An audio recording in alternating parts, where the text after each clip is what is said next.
الحمدللہ وکفا والصلاة والسلام علی عبادہ الذین اصطفیٰ خصوصاً علی افضلہم وخاتم النبیین محمد الامین وعلی آلہ وصحبہ اجمعین اما بعد فقد قال اللہ تبارک وتعالی کما ورد فی آخر سورة الفرقان اعوذ باللہ من الشیطان الرجیم بسم اللہ الرحمن الرحیم والذین لا يدعون مع اللہ الہا آخر ولا يقتلون النفس التي حرم اللہ الا بالحق ولا يزنون ومن يفعل ذلك يلقى أثاما يضاعف له العذاب يوم القيامة ويخلد فيه مهانا إلا من تاب وآمن وعمل عملا صالحا فأولئك يبدل الله سيئاتهم حسنات وكان الله غفورا رحيما ومن تاب وعمل صالحا فإنه يتوب إلى الله متابا صدق الله العظيم رب اشرح لي صدري ويسر لي أمري واحلل عقدة من لساني يفقهوا قولي اللهم ربنا ألهمنا رشدنا وأعذنا من شرور أنفسنا اللهم أرنا الحق حقا وارزقنا اتباعه وأرنا الباطل باطلا وارزقنا اجتنابه اللهم وفقنا لما تحب وترضى اللهم اجعلنا من عبادك المخلصين آمین یا رب العالمین۔ سورۃ الفرقان کے آخری رکوع پر ہماری دو نشستیں اس سے قبل ہو چکی ہیں۔ ان دو نشستوں کے دوران ہم نے اس رکوع کی 17 آیات کا ایک رواں ترجمہ بھی کر لیا اور اس کے مضامین کا تجزیہ بھی ہم کر چکے ہیں۔ پھر ذہن میں تازہ کر لیجئے، ابتدائی 2 آیات اور آخری ایک آیت کا تعلق ایمانیات سے ہے۔ پہلی 2 آیات جن کا ہم مطالعہ کر چکے ہیں، ان میں ایمان باللہ یا معرفت خداوندی کے حصول کے جو طریقے قرآن مجید میں بیان ہوئے ہیں اور جو ہمارے اس منتخب نصاب کے حصہ دوم کا اہم ترین مضمون ہے، اس کا خلاصہ آ گیا ہے۔ اس کے بعد کی 5 آیات میں جو ہمارے اس منتخب نصاب میں اس درس کا اصل مضمون ہے، یعنی ایک بندہ مومن کی تعمیر شدہ شخصیت، ایک میچور شخصیت، اس کے دل آویز خد و خال کیا ہے۔ 5 آیات میں 4 خد و خال بیان ہو چکے۔ پھر ذہن میں تازہ کر لیجئے، سب سے پہلے تواضع اور انکساری، وعباد الرحمن الذین یمشون علی الارض ہونا، تکبر، غرور، عجب سے پاک ہو جانا اور اس کے برعکس تواضع اور انکساری کی روش اپنانا۔ دوسرا وصف حلم اور حکمت، جذباتیت میں نہیں، مشتعل مزاجی نہ ہو، بلکہ اگر کوئی مشتعل مزاج لوگ، جذباتی لوگ الجھنا چاہیں تو ان سے خوش اسلوبی سے رخصت اختیار کرنا اور بحثم بحثہ اور زدم زدہ میں ملوث نہ ہونا، حلم اور وقار اور حکمت۔ تیسرا وصف تہجد، قیام اللیل، والذین یبیتون لربہم سجدا وقیاما، یہ بمقابلہ ہے 5 وقتہ نماز جو ہے فرض، اس لیے کہ پہلے درس میں سارا زور اس پر ہے۔ چوتھی چیز وہ کہ جو حدیث نبوی میں جو وارد شدہ الفاظ ہیں اس کے اعتبار سے عنوان مقرر کر رہا ہوں، القصد فی الفقر والغنا، والذین اذا انفقوا لم یسرفوا ولم یقتروا وکان بین ذلک قواما۔ اس کے درمیان میں ایمان بالآخرہ کے ضمن میں، جہنم کے ضمن میں جو الفاظ آئے ہیں، اور اسی کے مقابل میں بعد میں جو 5 آیات میں پھر 3 یا 4 اوصاف بیان ہوں گے بندہ مومن کی دل آویز شخصیت کے، ان کے ضمن میں جنت کے بارے میں جو الفاظ آئیں گے، میں کل عرض کر چکا ہوں کہ یہ منفرد مقام ہے اس تعبیر کے اعتبار سے کہ جہنم وہ جگہ ہے کہ جو مستقل جائے قرار ہی نہیں، تھوڑے سے عارضی قیام کے اعتبار سے بھی نہایت اس کی خوفناکی جو ہے اور اس کی ہولناکی جو ہے وہ شدید ہے۔ اور جنت وہ مقام ہے کہ تھوڑے سے دیر کے قیام کے لیے ہی نہیں، مستقل قیام کے لیے بھی وہ نہایت دل آویز ہے، اس کی رعنائی میں، اس کے حسن میں، اس کی دلچسپیوں میں کبھی کوئی کمی واقع نہیں ہوگی۔ سات مستقرم و مقامہ، بمقابلہ حسنت مستقرم و مقامہ۔ اس کے بعد میں نے عرض کیا تھا کہ چونکہ جوف اللیل کا لفظ بھی ہمارے کل کے درس میں آیا تھا کہ تہجد اصل میں وہ نماز ہے جو رات کے پیٹ میں پڑھی جائے، رات کے کسی سرے پر نہیں، رات کے پیٹ میں۔ اسی طرح اس رکوع کا ایک جوف ہے، جوف الرکوع اس کو میں کہہ رہا ہوں، 4 آیات پر مشتمل ہے۔ اس میں فلسفہ دین کے 2 نہایت اہم موضوع آئے ہیں، اور یہ جوف جو ہے یوں بھی سمجھ لیجئے کہ میں ایک لفظ اور استعمال کر رہا ہوں، اس کے حوالے سے اصل میں ان حقائق کو ذہن کی گرفت میں لانا اور پھر استحضار اس کا آسان ہو جاتا ہے۔ یہ گویا کہ اس رکوع کی ناف ہے جس سے کہ یہ رکوع جو درس آئے گا ہمارا سورہ بنی اسرائیل کا، جو 3 اور 4 رکوع پر مشتمل ہے، اس کے ساتھ جڑا ہوا ہے۔ اس لیے کہ یہی 3 چیزیں جو ہیں در حقیقت یہ جب پھیلیں گی، ان کی جب وسعت ہوگی، تو جو سورہ بنی اسرائیل کے 3 اور 4 رکوع کے اندر اسلام کے معاشرتی نظام کی جو بنیادی جو صفات بیان ہوئی ہیں کہ ویلیوز کیا ہیں کہ جن کو پروموٹ کیا جانا ہے، اور وہ سوشل ایولز کیا ہیں جن کو ایریڈیکیٹ کرنا مقصود ہے اسلامی معاشرے میں، وہ در حقیقت اسی آیہ مبارکہ کے ساتھ اس کا تعلق ہے۔ وہ جو فلسفہ دین، اور یہ میں نے واضح میں کر چکا ہوں کہ فلسفہ ایمان اور شے ہے، فلسفہ دین اور شے ہے۔ ایمان دین کی جڑ ہے، دین اگر ایک عمارت ہے تو ایمان اس کی بنیاد ہے، فاؤنڈیشن ہے۔ دین اگر ایک درخت ہے تو ایمان اس کی جڑ ہے۔ اس اعتبار سے فلسفہ و حکمت ایمان یہ ایک اور شے ہے، اور اس کا تعلق جو ہے میٹا فزکس سے ہوگا، ایتھکس سے ہوگا، سائیکالوجی سے ہوگا،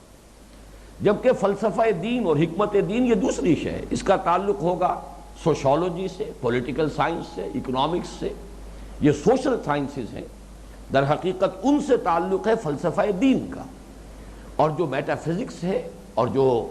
سائیکالوجی ہے اور ایتھکس ہے، اس سے تعلق ہے، یا اپسٹیمولوجی ہے،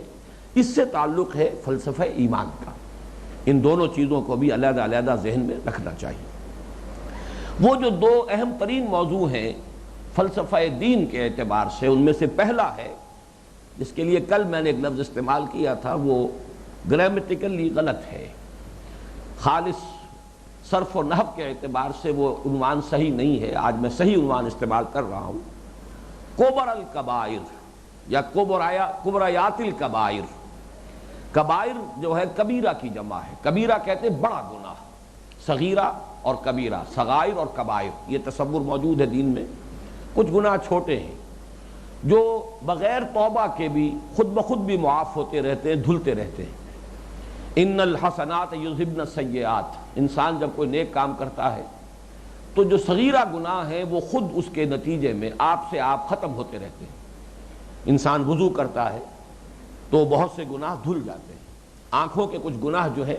وہ دھل جاتے ہیں وضو کے ساتھ، لیکن یہ صغائر کبائر نہیں۔ کبائر وہ گناہ ہیں کہ بغیر توبہ کے ان کے معافی کا کوئی سوال نہیں۔ وہ جو کبائر ہیں ان میں پھر سب سے بڑے کبائر تو کبرا کہیں گے، اکبر کا مؤنث ہوگا کبرا، اور کبرا کی جمع یا تو کبر آتی ہے، انہا لإحدی الکبر یا کبریات۔ تو کبائر میں سے کبر یا کبریات کون کون سے ہیں؟ سب سے بڑے بڑے کبائر کون سے ہیں؟ وہ ہیں کہ جو اس مقام پر معین کیے گئے، والذین لا يدعون مع اللہ الہا آخر ولا يقتلون النفس التي حرم اللہ الا بالحق ولا یزنون۔ سب سے پہلا، سب سے بڑا گناہ جس کے بارے میں سورہ نساء میں 2 مرتبہ یہ آیت وارد ہوئی ہے کہ ان اللہ لا یغفر ان یشرک بہ ویغفر ما دون ذلک لمن یشاء، اللہ اسے تو ہرگز نہیں معاف فرمائے گا کہ اس کے ساتھ شرک کیا جائے، ہاں اس سے کم تر جو گناہ ہے جس کو چاہے گا بخش دے گا۔ وہ شرک جو ہے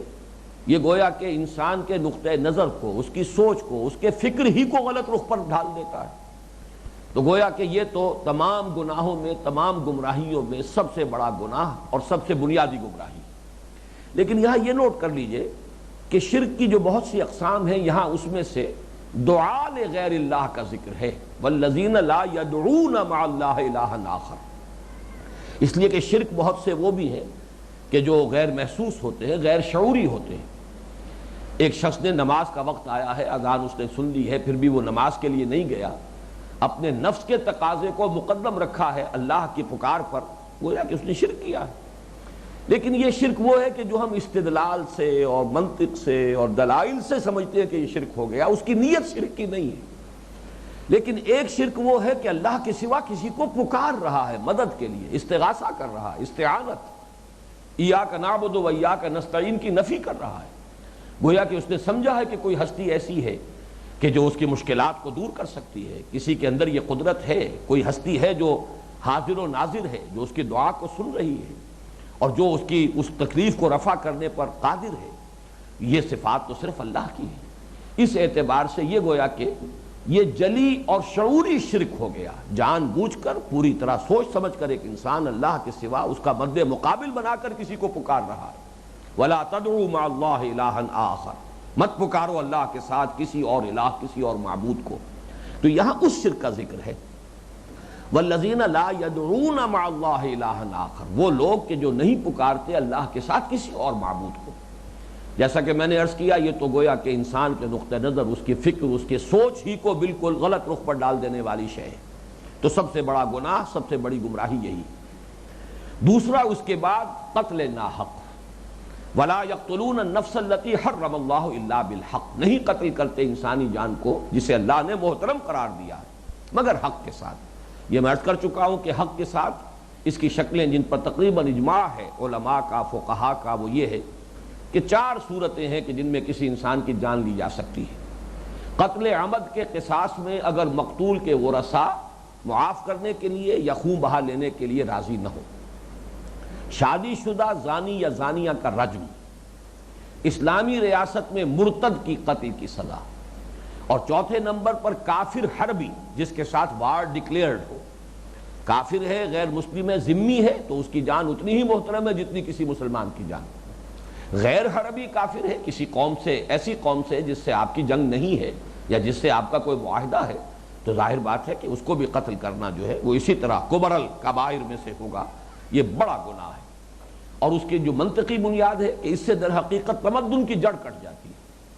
جس شخص نے بھی قتل کیا کسی انسانی جان کو بغیر نفس اور فساد فی الارض، بغیر اس کے کہ کوئی فساد فی الارض ہوا ہو یا یہ کہ کوئی کسی قتل کا قصاص لیا جا رہا ہو، جس نے ان 2 صورتوں کے سوا قتل کیا ہے، فَكَأَنَّمَا قَتَلَ النَّاسَ جَمِيعًا، تو گویا کہ اس نے تو پوری نوع انسانی کو قتل کر دیا۔ تیسری چیز زنا ہے، یہ در حقیقت معاشرے کو فاسد بنا دیتی ہے۔ اس میں سے جو خیر ہے، بھلائی ہے، اچھے جذبات ہیں، باہمی اعتماد، مودت و رحمت کی فضا جو ہے اس کو ختم کر دینے والی شے۔ یہ سیکشول انارکی جو ہے کسی معاشرے کو، واقعہ یہ ہے کہ سڈاس بنا کر رکھ دینے والی شے۔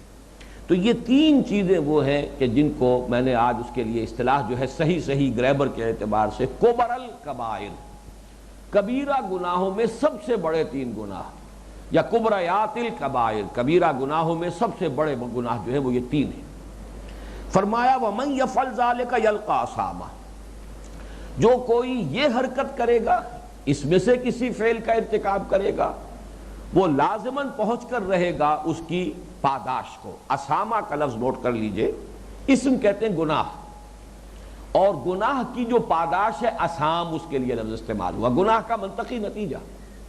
جیسے قرآن مجید میں آیا ہے فَسَوْفَ يَلْقَوْنَ غَيَّا،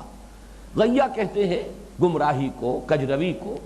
تو در حقیقت جہنم کے لیے لفظ غیّا کیوں آیا کہ یہ کجروی اور گمراہی کا نتیجہ ہے کہ انسان اس جہنم میں داخل کر دیا جائے گا۔ اسی طریقے سے گناہ کی پاداش، گناہ کی سزا کو اسام کہا گیا ہے کہ یہ اس گناہ کی پاداش ہے، یہ اس کی سزا ہے۔ وَمَن يَفْعَلْ ذَلِكَ يَلْقَى أَثَامًا، جو کوئی یہ حرکتیں کرے گا وہ اس کی پاداش کو پہنچ کر رہے گا۔ یضاعف لہ العذاب یوم القیامہ، دگنا کیا جائے گا، لفظی ترجمہ ہوگا دگنا کیا جائے گا، لیکن اس کا یہ لفظ استعمال ہوتا ہے تدریجاً کسی شے میں اضافہ ہوتا چلا جائے، اس کے لیے بھی یہ لفظ آتا ہے۔ تو میں اس کے اعتبار سے بعد میں عرض کروں گا اس میں جو 2 فرق واقع ہوتے ہیں۔ یضاعف لہ العذاب، اس کے لیے عذاب کو بڑھایا جائے گا، دگنا کیا جائے گا یا بڑھایا جاتا رہے گا یوم القیامہ، قیامت کے دن۔ وَيَخْلُدْ فِيهِ مُهَانًا، خلود کہتے ہیں ہمیشہ رہنے کو، اور وہ رہے گا اس میں، اس عذاب میں ہمیشہ ہمیش۔ مہانہ یہ ہون سے یا اہانت سے یا توہین سے، یہ وہن جو ہے واو آ اور نون اس سے لفظ بنا ہے، یعنی ذلت اور رسوائی کے ساتھ۔ اہانت بھی کہتے ہیں کسی کو ذلیل کرنا، رسوا کر دینا، توہین کسی کی رسوائی ہے، تذلیل ہے۔ اس سے پہلے لفظ آ چکا ہے ہونن،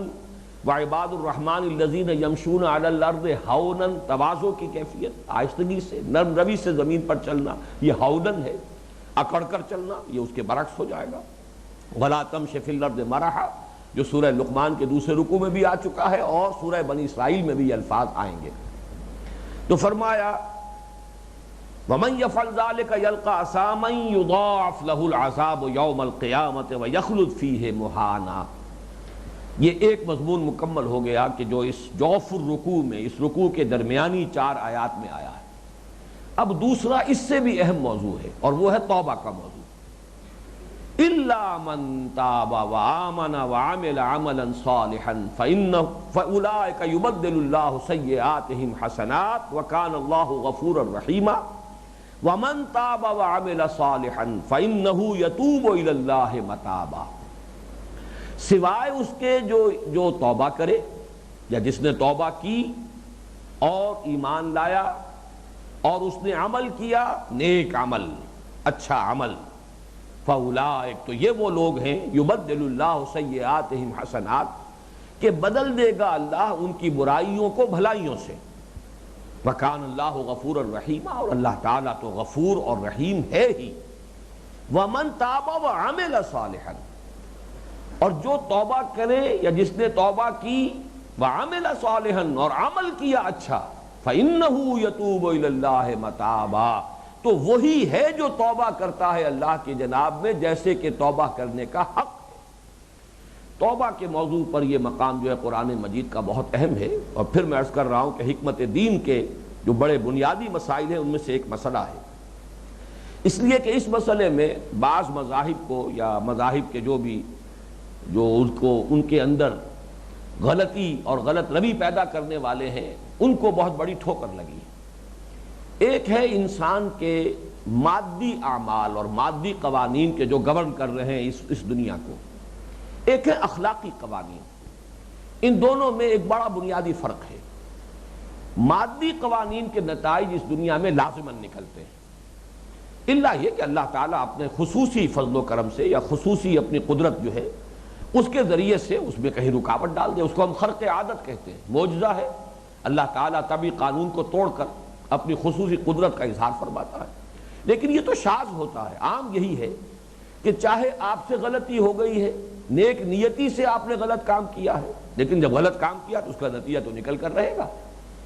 آپ نے غلطی سے سنکھیا کھا لیا تو چاہے غلطی سے کھایا، آپ کی نیت نہیں تھی خودکشی کی، لیکن وہ اس کا نتائج جو ہے وہ تو ظاہر ہو کر رہیں گے۔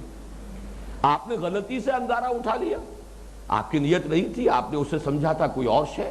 لیکن وہ انگارہ تھا تو اس سے تو آپ کا ہاتھ جل کر رہے گا۔ تو مادی قوانین جو ہیں وہ یہاں پر پورے طور پر لاگو ہیں، الا یہ کہ اللہ تعالیٰ کی طرف سے قدرت خصوصی کا کوئی معاملہ ہو جائے، اس کی کوئی مشیت خصوصی جو ہے وہ آڑے آ جائے۔ اخلاقی قوانین کو بعض لوگوں نے اسی پر قیاس کیا ہے۔ اگر کوئی اخلاقی مجھ سے غلطی سرزد ہو گئی ہے، کوئی گناہ سرزد ہو گیا ہے، تو شاید انہوں نے یہ سمجھا کہ اس کا جو نتیجہ ہے وہ بھی لازماً انسان کو مل کر رہے گا۔ یہ وہ شے ہے مذہب کی دنیا میں اور فلسفہ مذہب میں کہ اس سے بہت بڑا فساد رونما ہوا ہے۔ سب سے بڑا یہ معاملہ ہوا ہے عیسائیت میں۔ حضرت آدم علیہ السلام کی جو خطا تھی، جو غلطی تھی کہ اللہ تعالیٰ کے حکم سے سرتابی کی اور اس جنت کے اس درخت کا پھل کھا لیا کہ جس سے انہیں روکا گیا تھا، شجر ممنوعہ۔ قرآن مجید نے وضاحت کر دی ہے کہ انہوں نے توبہ کر لی تھی اور اللہ نے توبہ قبول فرما لی۔ سورہ بقرہ کے 4 رکوع میں بھی ہے، فَتَلَقَّىٰ آدَمُ مِن رَبِّهِ كَلِمَاتٍ فَتَابَ عَلَيْهِ إِنَّهُ هُوَ التَّوَّابُ الرَّحِيمُ۔ آدم نے اپنے رب سے کچھ کلمات سیکھ لیے، حاصل کر لیے، حضرت آدم کی طبیعت میں پشیمانی کا یہ کیفیت پیدا ہوئی، انہیں افسوس ہوا، رنج ہوا، مجھ سے یہ کیا خطا سرزد ہو گئی، اور یہ پشیمانی کے جذبات یہی اصل میں توبہ کی اصل روح ہے۔ جب یہ کیفیت پیدا ہو گئی تو الفاظ نہیں تھے ان کے پاس کہ جن سے وہ اللہ تعالیٰ کی جناب میں توبہ کرتے، اللہ تعالیٰ نے وہ الفاظ خود تلقین فرما دیے۔ فَتَلَقَّى آدَمُ مِن رَبِّهِ كَلِمَاتٍ فَتَابَ عَلَيْهِ إِنَّهُ هُوَ التَّوَّابُ الرَّحِيمُ۔ سورہ اعراف کے دوسرے رکوع میں وہ الفاظ بھی نقل کر دیے گئے، ربنا ظلمنا انفسنا وان لم تغفر لنا وترحمنا لنکونن من الخاسرین۔ اے رب ہمارے، ہم نے اپنی جانوں پر ظلم ڈھایا ہے، ہم نے اپنے اوپر ظلم کیا ہے، اور اگر تو نے ہمیں معاف نہ کر دیا اور ہم پر رحم نہ فرمایا تو ہم تو خسارے والوں میں سے ہو جائیں گے، برباد ہو جائیں گے۔ اللہ نے ان کی توبہ قبول فرما لی۔ اور توبہ کا یہ مقام ہے فلسفہ دین میں کہ التائب من الذنب کمن لا ذنب لہ، وہ اس کے اثرات بالکل ختم ہو جاتے ہیں، بلکہ اس مقام پر تو آئے گا کہ نہ صرف یہ کہ اثرات محو ہو جاتے ہیں بلکہ بدی کی جگہ نیکی کا اندراج ہو جاتا ہے، اس کے بالکل برعکس کیفیت ہے۔ توبہ اتنی عظیم حقیقت ہے، لیکن صرف اس ایک حقیقت کے نگاہوں سے اوجھل ہو جانے کے نتیجے میں عیسائیت کا پورا فلسفہ غلط ہو گیا۔ دی اوریجنل سن، وہ جو ہمارے جد امجد حضرت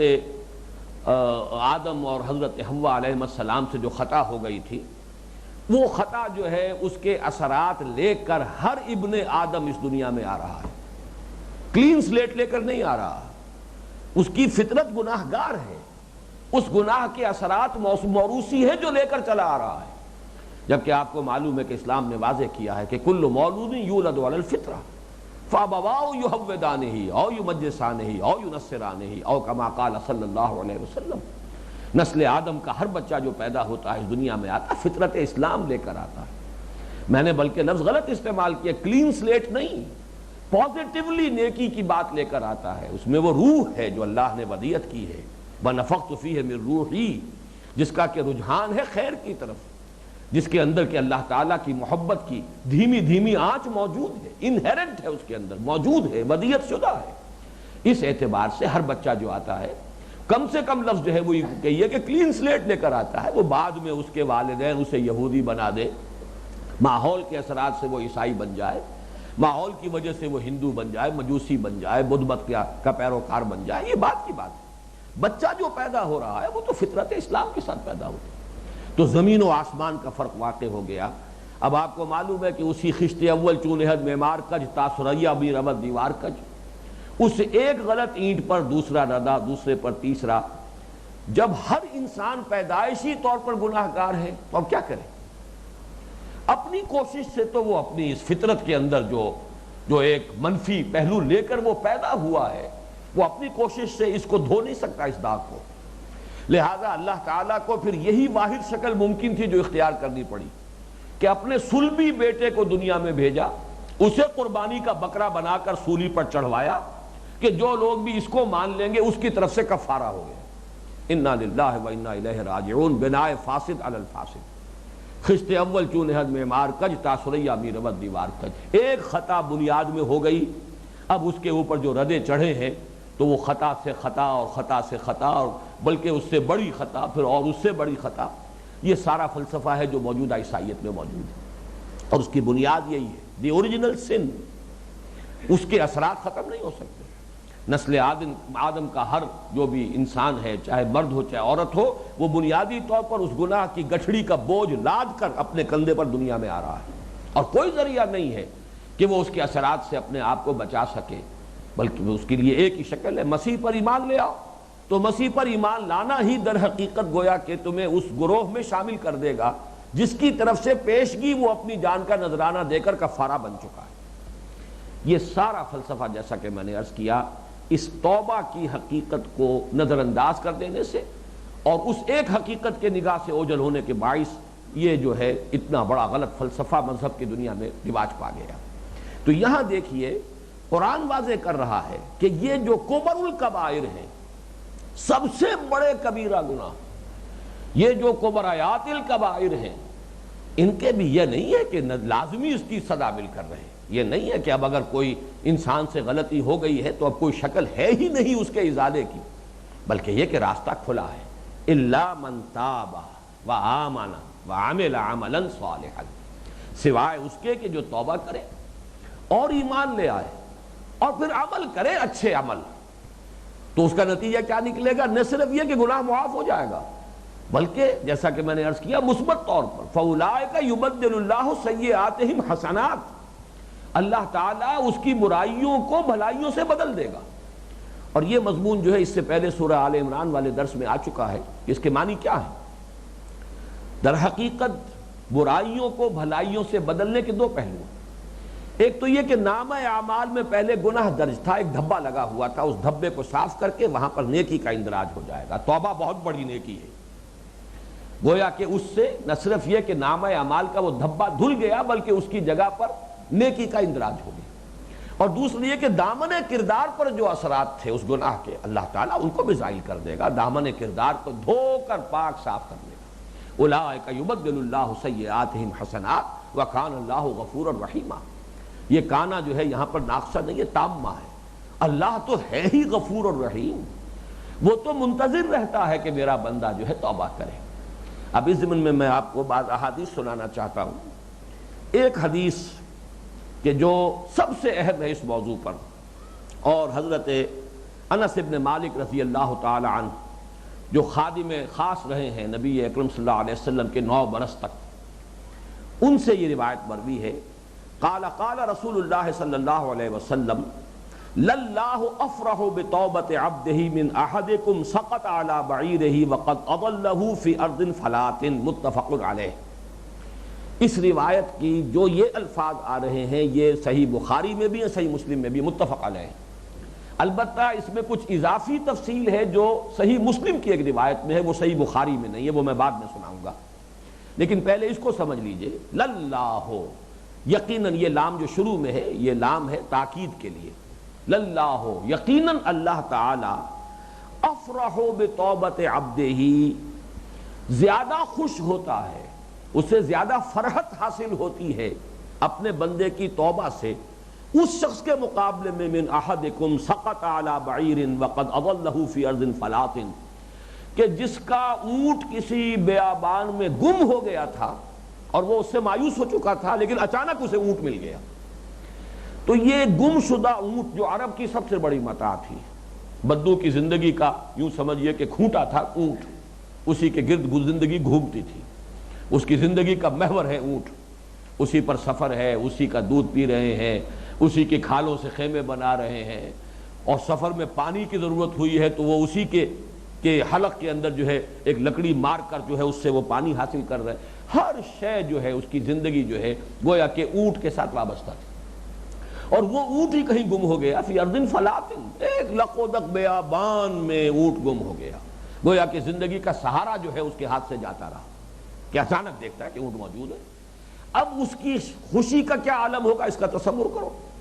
تو جان لو کہ اللہ کو اپنے کسی گناہگار بندے کی توبہ سے اس سے بھی زیادہ خوشی ہوتی ہے۔ للہ افرح بتوبۃ عبدہ من احدکم سقط علی بعیرہ وقد اضلہ فی ارض فلات، یہ الفاظ جو ہے متفق علیہ ہے، بخاری اور مسلم دونوں میں۔ اور جو مسلم شریف کی ایک اضافی روایت ہے اس میں اس کی تفصیل آئی ہے، للہ اشد فرحا بتوبۃ عبدہ حین یتوب الیہ من احدکم کان علی راحلتہ بارض فلات فانفلتت منہ وعلیہا طعامہ وشرابہ فایس منہا فأتی شجرۃ فاضطجع فی ظلھا وقد ایس من راحلتہ فبینما ہوا کذلک اذ ہوا بہا قائمۃ عندہ فاخذ بختامہا ثم قال من شدۃ الفرح اللہم انت عبدی وانا ربک اقطع من شدۃ الفرح۔ یہ میں نے پوری عبارت پڑھ دی ہے، ترجمہ یہ ہے کہ لوگوں، اللہ کو اپنے کسی گناہگار بندے کی توبہ سے اس شخص سے بھی کہیں زیادہ خوشی ہوتی ہے جس شخص کی اب آپ نے تمثیل بیان کی ہے، کہ وہ شخص کان علی راحلتہ بارض فلات، وہ اپنی ایک سواری پر، کوئی اونٹنی ہے اس پر وہ سفر کر رہا تھا ایک بڑے لقودق بیابان میں، صحرا میں،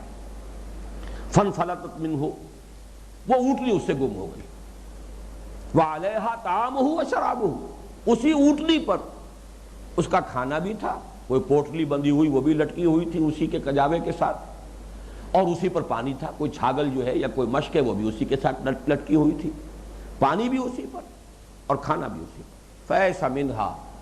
تلاش کر کر کے دائیں بائیں آگے پیچھے شمال جنوب بھاگ دوڑ کر کے مایوس ہو گیا، کہیں اونٹنی کا نام و نشان نہیں ملا۔ فاتا شجرتن فاستجع فی ظلھا، اب وہ تھک ہار کر ایک درخت کی طرف آیا اور اس کے سائے میں لیٹ گیا۔ وقد ایسا من راحلتہ، یہ وہ اپنی اونٹنی سے مایوس ہو گیا، اور اونٹنی سے مایوسی کا مطلب کیا؟ زندگی سے مایوسی، اب تو موت کا انتظار ہے، نہ اس لقدق صحرا میں سفر ممکن ہے، پانی بھی اسی پر تھا وہ بھی گیا، کھانے کا کوئی راشن تھا وہ بھی اسی پر تھا وہ بھی گیا، اور بھاگ دوڑ کر کے تھک بھی گیا، اپنی ساری قوت اور توانائی بھی جو ہے وہ ایگزاسٹ ہو چکی، تو اب تو موت کے انتظار میں ہے۔ فبینما ہوا کذالک اذ ہوا بہا قائمۃ عندہ، تو وہ ابھی اسی حال میں تھا مایوسی کے موت کے انتظار میں کہ اچانک دیکھتا ہے کہ اونٹنی تو کھڑی ہے، موجود ہے۔ فاخذ بختامها، اب وہ اس کی وہ لگام جو ہے اس کو پکڑتا ہے۔ ثم قال من شدت الفرح، پھر وہ اپنی خوشی کی شدت اس سے بے قابو ہو کر کہتا یہ ہے، اللہم انت عبدی وانا ربک، اے اللہ تو میرا بندہ ہے میں تیرا رب ہوں۔ یعنی یہ اس کی زبان لڑکھڑا گئی ہے خوشی کی شدت کی وجہ سے کہ کہنا چاہیے تھا کہ اللہ میں تیرا بندہ ہوں، تو میرا رب ہے، پروردگار تو نے مجھے بچایا ہے، تو میرا رب ہے اور میں تیرا بندہ ہوں، لیکن اس شدت فرح کی وجہ سے، اس خوشی کا جو غلبہ ہے اس پر، اس کی وجہ سے کہہ بیٹھتا ہے کہ اللہ تو میرا بندہ ہے میں تیرا رب ہوں۔ یہ تمثیل، اس کی بلاغت کو دیکھیے کہ اللہ تعالیٰ کو، وہ پروڈیگل سن کی ایک کہانی جو ہے وہ بھی بائبل کی بہت سے لوگوں نے پڑھی ہوگی، در حقیقت یہ اسی اعتبار سے کہ گناہ گار بندے کی توبہ اللہ کو کتنی عزیز ہے، اللہ کو کتنی پسند ہے۔ جیسے کہ آتا ہے کہ اللہ تعالیٰ تو ہر شب جو آخری حصہ ہے،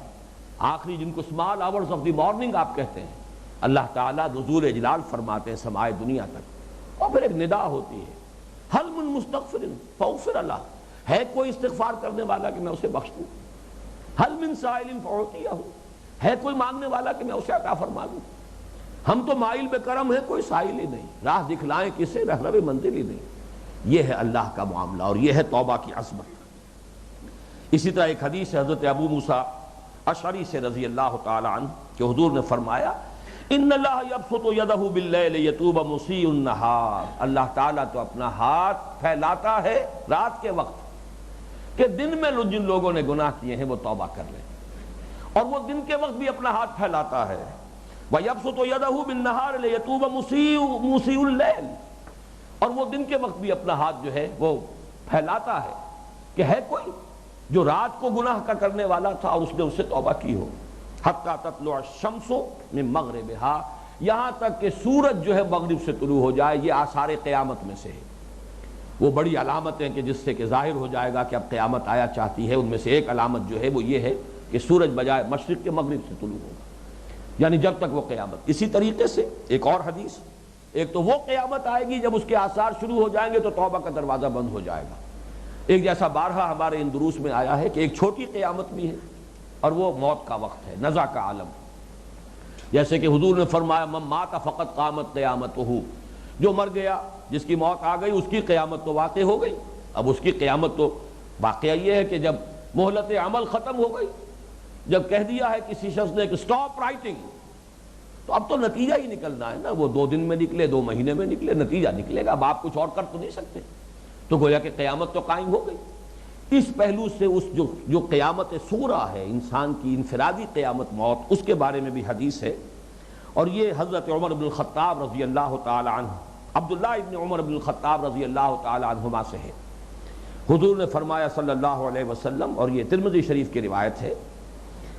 ان اللہ عز وجل یقبل توبۃ العبد ما لم یغرغر، اللہ تعالیٰ اپنے بندے کی توبہ کو قبول فرماتا ہے جب تک کہ یہ گھنگرو نہ بولنے لگے موت کا، نزع کا وہ عالم۔ کلا اذا بلغت التراقی وقیل من راق وظن انہ الفراق، یعنی جب موت کے آثار شروع ہو جائیں اب توبہ کا دروازہ بند ہو گیا۔ جب قیامت کے آثار شروع ہوں گے وہ اجتماعی طور پر بھی پوری نوع انسانی کے لیے بھی توبہ کا دروازہ بند ہو جائے گا، لیکن اس وقت تک یہ توبہ کا دروازہ کھلا ہوا۔ اس میں ایک اور حدیث ہے بڑی پیاری، اور اس سے در حقیقت وہ بات زیادہ واضح ہو جائے گی کہ یہ فلسفہ دین میں سے اگر یہ شے اوجھل ہو جائے، نظر انداز ہو جائے، تو اس کے کیا اخلاقی نتائج نکلتے ہیں۔ یہ حدیث جو ہے بخاری اور مسلم دونوں میں موجود ہے، یعنی متفق علیہ ہے، حضرت ابو سعید خدری سے رضی اللہ تعالی عنہ۔ یہ طویل حدیث ہے، میں اس کا خلاصہ بیان کر رہا ہوں کہ پچھلی امتوں میں ایک شخص تھا، بڑا ظالم جابر، اس نے 99 قتل کیے تھے، لیکن پھر اسے کہیں کوئی احساس ہوا، اس نے کہا کہ کوئی بڑے سے بڑا عالم اس وقت دنیا میں کون ہے، میں اس سے ایک بات پوچھنا چاہتا ہوں۔ اسے بتایا گیا فلاں شخص ہے، بڑا عالم ہے، بڑا راہب ہے۔ گیا، اس نے کہا کہ دیکھو بھائی، مجھ سے 99 قتل ہو چکے ہیں، 99 انسانوں کو میں نے ظالمانہ قتل کیا ہے ناحق، میرے لیے اب بھی کوئی توبہ کا امکان ہے؟ اس نے کہا نہیں کوئی توبہ نہیں۔ اس نے اس کو بھی قتل کر دیا کہ جب 99 پہلے تو 100 سے ایک اور سے وہ 100 کو مکمل کر لیے۔ پھر اس نے پوچھا کہ ہے کوئی کہ جو اس سے بھی بڑا کوئی عالم ہو، مجھے کوئی رہنمائی کرو، میں اس کے پاس جاؤں۔ اب وہ گیا ایک شخص کے پاس، اس سے جب یہ بات کی کہ میں 100 قتل کر چکا ہوں، مجھے بتاؤ کہ میرے لیے بھی کوئی رستگاری ہے، کوئی توبہ کی شکل ہے؟ اس کے الفاظ یہ ہیں، نام کیوں نہیں، وَمَن يَحُولُ بَيْنَهُ وَبَيْنَ التَّوْبَةِ، کون ہے وہ جو حائل ہو جائے بندے کے اور توبہ کے درمیان؟ کوئی نہیں ہے، توبہ کا دروازہ کھلا ہے، جب بھی احساس ہو جائے، جب بھی رجوع ہو۔ بڑا پیارا، بڑے پیارے اشعار ہیں وہ، باز آ ہر چہ ہستی باز آ، گر کافر و گبر و بت پرستی باز آ، این درگہ ما درگہ نومیدی نیست، 100 بار اگر توبہ شکستی باز آ۔ کوئی حرج نہیں ہے اگر 100 مرتبہ بھی تم توبہ توڑ چکے ہو، تب بھی اگر پھر دوبارہ طبیعت میں حقیقی پشیمانی پیدا ہو گئی ہو، حقیقی عزم اور ارادہ ہو کہ اب یہ کام نہیں کروں گا، تو توبہ پھر بھی صحیح توبہ ہو۔ اس بات کو جان لیجئے، یہ سرمد کے اشعار ہیں، وہ جو جس طریقے سے کہ قتل ہوا تھا منصور حلاج کلمہ کفر کی وجہ سے، اسی طرح سرمد بھی قتل ہوا ہے، مقتول ہے، لیکن اس کے اشعار بڑے پیارے اشعار ہیں، بڑے عارفانہ اشعار۔ باز آ ہر چہ ہستی باز آ، لوٹ آؤ لوٹو، جو بھی کچھ ہو، اگر کافر ہو گبر ہو بت پرستی باز آ، چاہے بت پرست ہو، کافر ہو، مجوسی ہو، کوئی ہو، آؤ۔ این درگہ ما درگہ نومیدی نیست، یہ گویا کہ اللہ تعالیٰ کی طرف سے ہے، میری یہ درگاہ، میرا یہ دروازہ جو ہے یہ نومیدی کا دروازہ نہیں ہے، 100 بار اگر توبہ شکستی باز آ، اگر اس سے پہلے 100 مرتبہ بھی توبہ توڑ چکے ہو تو آؤ۔ اس کی میں چاہتا ہوں کہ حکمت بھی آپ کو بیان کر دوں۔ واقعہ یہ ہے کہ اللہ تعالیٰ نے تمام انسان ایک جیسے نہیں بنائے، کچھ قوی الارادہ قوی الہمت لوگ ہوتے ہیں، کچھ ضعیف الارادہ ضعیف الہمت لوگ ہوتے ہیں۔ قوت ارادی کمزور ہے، چاہتے ہیں دل سے کسی شے کو چھوڑ دینا، نہیں چھوڑ پا رہے۔ صحیح ارادہ ہے، پشیمانی ہے، ندامت ہے، ایک کام کو چھوڑنے کا فیصلہ کر لیا ہے، عزم مصمم ہے، چھوڑ دینا ہے، لیکن کچھ دنوں کے بعد پھر استقامت نہیں رہتی، نہیں کھڑے رہتے، پھر پاؤں پھسل جاتا ہے، پھر کہیں غلط حرکت سرزد ہو جاتی ہے، تو توبہ کا دروازہ بند نہیں ہوگا۔ توبہ کی صحت کی شرائط میں ابھی بیان کروں گا۔ ابھی میں وہ اس شخص کے، اس راہب کے بڑے پیارے الفاظ ہیں، وہ آپ کو اور سنا دوں۔ اس نے کہا کیوں نہیں، نام وَمَن يَحُولُ بَيْنَهُ وَبَيْنَ التَّوْبَةِ، کون ہے وہ جو حائل ہو جائے بندے کے اور اس کی توبہ کے مابین؟ انطلق إِلَىٰ أَرْضٍ كَذَا وَكَذَا فَإِنَّ بِهَا أُنَاسًا يَعْبُدُونَ اللَّهَ تَعَالَىٰ فَاعْبُدِ اللَّهَ مَعَهُمْ۔ اس نے مشورہ بھی دیا کہ دیکھو تم فلاں جگہ چلے جاؤ، فلاں علاقے میں، وہاں اللہ کے نیک بندے آباد ہیں، وہ اللہ کی عبادت کرتے ہیں، بھلے لوگ ہیں، وہاں چلے جاؤ۔ وَلَا تَرْجِعْ إِلَىٰ أَرْضِكَ فَإِنَّهَا أَرْضُ سَوْءٍ، اس لیے اپنی زمین کی طرف، اپنے علاقے کی طرف نہ جاؤ، وہ بری جگہ ہے، وہاں تم جاؤ گے اپنی توبہ پر قائم نہیں رہ سکو گے، پھر وہاں کے ماحول کے اثرات ہوں گے، تم فلاں جگہ چلے جاؤ۔ طویل حدیث ہے، لیکن میں نے یہ اس لیے بتایا کہ واقعہ یہ ہے کہ اگر انسان کے لیے یہ توبہ کا دروازہ کھلا نہ رہے تو اصلاح کے لیے ہمت اور ارادہ یہ پیدا نہیں ہو سکتا۔ اب ستیہ ناس تو ہو گیا، جو ہماری کولوکیل لینگویج میں، جہاں ستیہ ناس وہاں سوا ستیہ ناس، جہاں 99 قتل ہو گئے تھے ایک اور سے، اب جو بھی ہے جہنم میں جلنا ہی ہے ہمیشہ ہمیش کے لیے، تو کچھ اور لذت جو ہے وہ حاصل کر لو دنیا میں۔ لیکن توبہ وہ شے ہے، التائب من الذنب کمن لا ذنب لہ، جس نے حقیقی توبہ کی ہے وہ ایسے ہے کہ جیسے اس نے کبھی کوئی گناہ کیا ہی نہیں تھا۔ اب اس میں ذرا نوٹ کیجئے، توبہ کی کچھ شرائط ہیں۔ اس آیت مبارکہ میں وہ شرائط کن الفاظ میں آئی ہیں؟ الا من تاب تابا یتوبو کے معنی ہے لوٹنا، آبا یعوب اوبن لوٹنا۔ جب حضور آتے تھے کسی سفر سے واپس گھر کی طرف، آئبونا تائبونا لربنا حامدون، یہ بھی مسنون ایک ذکر ہے، ہم آ رہے ہیں، لوٹ رہے ہیں اپنے گھر کی طرف، اپنے رب کی طرف بھی رجوع کرتے ہوئے۔ تو یہ کیفیت ہے، بڑی پیاری یعنی حدیث ہے یہ۔ تو توبہ آبا یعوب اوبن تابا یتوب توبتن، یہ تقریباً ایک ہی مفہوم ہے۔ توبہ معنوی طور پر رجوع ہے، آبا یعوب جسمانی طور پر، مادی طور پر کہیں سے لوٹنا ہے۔ تو من تابا جو لوٹے پلٹے، وآمنا اور ایمان لائے، یہ بہت اہم بات ہے، اس لیے کہ گناہ اپنی اصل حقیقت کے اعتبار سے کفر ہے، ایمان حقیقی کی نفی ہے۔ اب وہ حدیث یاد کیجئے جو سورۃ العصر کے ضمن میں ہم پڑھ چکے ہیں، لا یزنی الزانی حین یزنی وہو مومن، کوئی زانی حالت ایمان میں زنا نہیں کرتا۔ ولا یشرب الخمر حین یشرب وہو مومن، کوئی شرابی حالت ایمان میں شراب نہیں پی سکتا، نہیں پیتا۔ ولا یسرق السارق حین یسرق وہو مومن، کوئی چور حالت ایمان میں چوری نہیں کرتا۔ یعنی اگر ایمان حقیقی دل میں ہو تو کیسے ممکن ہے کہ اللہ کا حکم توڑ دے انسان؟ ایک کانسٹیبل کھڑا ہوتا ہے چوراہے کے اوپر تو اس وقت آپ اس قانون جو ہے، جو ٹریفک لاز ہے، انہیں نہیں توڑتے۔ جسے یقین ہو کہ اللہ ہے، حاضر ہے، ناظر ہے، مجھے لوٹ کر لازماً اس کے حضور میں جانا ہے، کوئی جائے فرار نہیں ہے، کوئی بچانے والا نہیں ہے، گناہ کیسے ہوگا؟ یہ تو کیفیت کمزور پڑتی ہے، زائل ہو جاتی ہے، تب گناہ کا صدور ہوتا ہے۔ تو معنوی اعتبار سے گناہ معصیت کفر ہے، لیکن قانونی اعتبار سے نہیں۔ بس یہ خوارج کو مغالطہ ہو گیا تھا ان احادیث کی بنیاد پر، جن میں سے ایک حدیث میں نے آپ کو سنائی،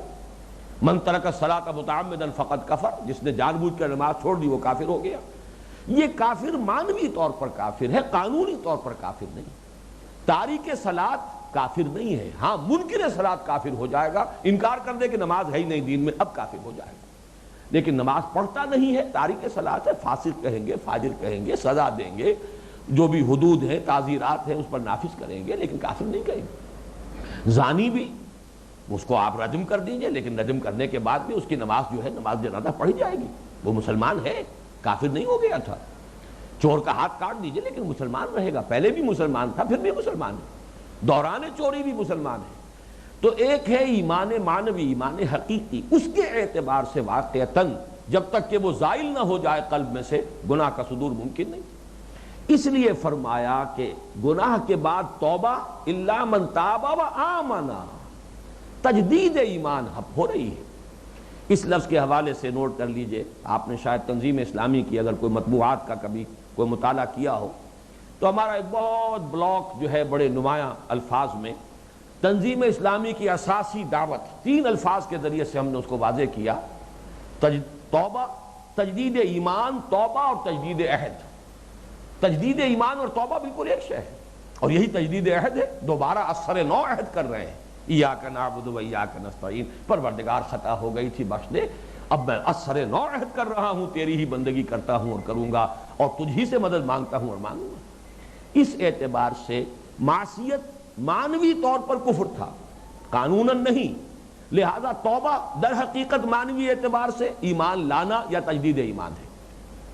الا من تاب و آمن، اب جب یہ ایمان ہوگا حقیقی، اس کا منطقی نتیجہ کیا ہے؟ وعمل صالحا،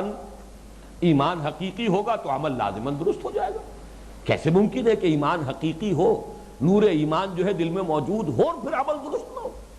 وہ ایمان تو دھیلے کی قیمت نہیں اس کی کہ دل میں ایمان ہو اور پھر عمل درست نہ ہو، وہ تو منطقی نتیجہ ہے۔ الا الذین آمنوا وعملوا الصالحات وتواصوا بالحق وتواصوا بالصبر۔ تو یہ جو شرائط یہاں بیان ہوئی ہیں، فَأُولَٰئِکَ يُبَدِّلُ اللَّهُ سَیِّئَاتِهِمْ حَسَنَاتٍ وَكَانَ اللَّهُ غَفُورًا رَحِیمًا، جو اس طور سے توبہ کرے گا اللہ اس کی برائیوں کو بھلائیوں سے بدل دے گا، اور اللہ تو ہے ہی بخشنے والا اور رحم فرمانے والا۔ اس کے بعد اسے موقت کیا، وَمَن تَابَ وَعَمِلَ صَالِحًا فَإِنَّهُ يَتُوبُ إِلَى اللَّهِ مَتَابًا، اور جو توبہ کرے اور پھر نیک عمل کرے، گویا کہ جو منطقی نتیجہ ہے تجدید ایمان کا، اب یہاں اس کو نمایاں کیا۔ یہاں پر آمنہ کا لفظ تو نہیں لائے، لیکن پہلی بات اور تیسری بات جو منطقی نتیجہ ہے اس کا تجدید ایمان کا، اسے نمایاں کر دیا۔ وَمَن تَابَ وَعَمِلَ صَالِحًا، جو توبہ کرے اس کا عمل اب درست ہو جائے، اچھے عمل کرے، فَإِنَّهُ يَتُوبُ إِلَى اللَّهِ مَتَابًا، تو وہ ہے شخص کہ جو توبہ کرتا ہے اللہ کی جناب میں جیسا کہ توبہ کرنے کا حق ہے۔ تو توبہ کی اس حقیقت کو جو علماء نے جو اس کے لیے شرائط بیان کی ہیں، بس 1 منٹ میں وہ اور میں بیان کر دوں تاکہ یہ مضمون مکمل ہو جائے، وہ یہ ہے کہ اگر تو معصیت ہے حقوق اللہ کے ضمن میں، نماز ہے، روزہ ہے، حقوق اللہ ہے، تو 3 شرطیں لازم ہیں توبہ کی صحت کے لیے، کہ جو کوتاہی ہوئی ہے اس پر حقیقی ندامت اور پشیمانی ہو، موتی سمجھ کے شان کریمی نے چن لیے قطرے جو تھے میرے عرق انفعال کے۔ نمبر 2، عزم مصمم ہو کہ دوبارہ یہ کام نہیں کروں گا، اور نمبر 3، ایک مرتبہ ضرور اس کام کو چھوڑ دے، پھر اگر ضعف ارادہ کی وجہ سے دوبارہ کہیں اس کا پاؤں پھسل جائے وہ بات دوسری ہو جائے گی، لیکن ایک مرتبہ ترک معصیت لازمی ہے۔ لیکن اگر ہے حقوق العباد کا مسئلہ تو ایک چوتھی شرط اضافی ہے، اور وہ یہ ہے، تینوں شرطیں موجود ہوں گی، اور چوتھی شرط یہ ہے کہ تلافی کرے، جو حق تلفی کی ہے بندے کی اس کی تلافی کرے یا اس سے معافی حاصل کرے۔ اس کی غیبت کی تھی، معافی مانگے، اس کا مال ہڑپ کر لیا تھا ناجائز طور پر، اس کی تلافی کرے، کسی کی وراثت جو ہے وہ غصب کر لی تھی اس کو وہ پہنچائے۔ یہ اضافی چوتھی شرط ہے، اس کے بغیر جو حقوق العباد سے متعلق گناہ ہیں وہ معاف نہیں ہوں گے۔ بارک اللہ لی ولکم فی القرآن العظیم ونفعنی وإیاکم بالآیات والذکر الحکیم۔